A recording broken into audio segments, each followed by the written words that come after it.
AYUSH TV, AFI, ನೀಮಾ ಹಾಗೂ ಕರ್ನಾಟಕ ಸರ್ಕಾರ ಮತ್ತು ಇನ್ನಿತರ ಸಂಸ್ಥೆಗಳ ಸಹಯೋಗದೊಂದಿಗೆ ಈ ದಿನ ಏಪ್ರಿಲ್ 11ರಿಂದ 14ರವರೆಗೆ ವಿವಿಧ ಆಯುರ್ವೇದ ಗೋಷ್ಠಿಗಳು, ಆಯುರ್ವೇದ ಸ್ಟಾಲ್ಗಳು ಮತ್ತು ಆಯುರ್ವೇದ ಚಿಕಿತ್ಸೆಗಳು ಸಮದೋಷ ಸಮಾಗ್ನಿಶ ಸಮಧಾತು ಮಲಕ್ರಿಯ ಪ್ರಸನ್ನಾತ್ಮೇಂದ್ರಿಯ ಮನಃ ಸ್ವಸ್ಥೈತ್ಯ ಅಭಿಧೀಯತೆ. ಅಂದರೆ health is not merely absence of diseases, it is A equilibrium of physical, mental, social health being.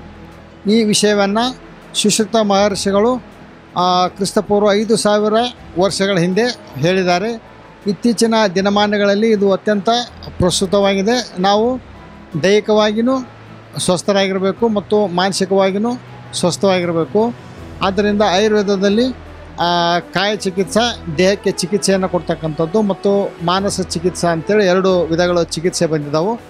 ಈ ಸುಮಾರು ವರ್ಷಗಳಿಂದ ಆಯುಷ್ ವೈದ್ಯರ ಒಂದು ಕಾನ್ಫರೆನ್ಸ್ ಆಗಿರಲಿಲ್ಲ. ಇದು ಅತ್ಯುತ್ತಮ ಕಾನ್ಫರೆನ್ಸ್ ಆಗಿದೆ. ಸರ್ಕಾರ ಎಲ್ಲ ಆಯುರ್ವೇದ ಕಾಲೇಜುಗಳಲ್ಲಿ ಮೂಲಭೂತ ಸೌಲಭ್ಯಗಳನ್ನು ಒದಗಿಸಬೇಕು. ಆಯುರ್ವೇದ ಪದವೀಧರರು ಏನು ಪ್ರಾಯೋಗಿಕವಾಗಿ ಮತ್ತು ಥೆರಾಟಿಕಲಿ 2 ವಿಷಯದಲ್ಲಿ ಅತ್ಯಂತ ಪ್ರಬುದ್ಧರಾಗಿರಬೇಕು. ಅದೇ ರೀತಿ ಹೆಚ್ಚಿನ ರೀತಿಯಲ್ಲಿ ಆಯುರ್ವೇದ ವೈದ್ಯರಿಗೆ ಸರ್ಕಾರದ ಹುದ್ದೆಗಳಲ್ಲಿ ಏನಂತಂದರೆ ನೇಮಕ ಮಾಡಬೇಕು. ಇದರಿಂದ ಏನಾಗ್ತದೆ, ಆಯುರ್ವೇದವನ್ನು ಇನ್ನೂ ಹೆಚ್ಚಿನ ರೀತಿಯಲ್ಲಿ ಪ್ರಾಶಸ್ತ್ಯ ಕೊಟ್ಟಂಗೆ ಆಗ್ತದೆ. ಅದೇ ರೀತಿ ಕರ್ನಾಟಕ ರಾಜ್ಯದಲ್ಲಿ ಈ ಪ್ರಾಥಮಿಕ ಆರೋಗ್ಯ ಕೇಂದ್ರಗಳು, ಉಪಕೇಂದ್ರಗಳು, ತಾಲೂಕಾ ಹಾಸ್ಪಿಟ್ಲ್ಗಳು ಯಾವ ರೀತಿ ಒಂದು ಏನಂದರೆ 3 ಸಿಸ್ಟಮಲ್ಲಿದ್ದಾವೆ, ಅದೇ ರೀತಿ ನಮ್ಮ ಆಯುರ್ವೇದದಲ್ಲಿ ಇಲ್ಲ.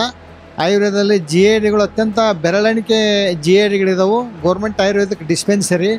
ಆದ್ದರಿಂದ ಇನ್ನೂ ಹೆಚ್ಚಿನ ರೀತಿಯಲ್ಲಿ ಸರ್ಕಾರ ಆಯುರ್ವೇದ ಚಿಕಿತ್ಸಾಲಯಗಳನ್ನು ಹಳ್ಳಿಗಳಲ್ಲಿ, ಗ್ರಾಮಗಳಲ್ಲಿ, ಪಟ್ಟಣಗಳಲ್ಲಿ ಏನಂತಂದರೆ ಅವುಗಳನ್ನು ತೆರೆದು ಸಾರ್ವಜನಿಕರಿಗೆ ಇದರಿಂದ ಅನುಕೂಲ ಮಾಡಿಕೊಡ್ಬೇಕು. ಯಾಕಂದರೆ ಆಯುರ್ವೇದ, ಯೋಗ, ಯುನಾನಿ, ಸಿದ್ಧ, ಹೋಮಿಯೋಪತಿ ಸಿಸ್ಟಮ್ಗಳಿಗೆ ಪ್ರಾಮುಖ್ಯತೆಯನ್ನು ನೀಡಬೇಕಂತೇಳಿ ನಾನು 2 ಮಾತುಗಳನ್ನು ಮುಗಿಸ್ತಾ ಇದ್ದೀನಿ.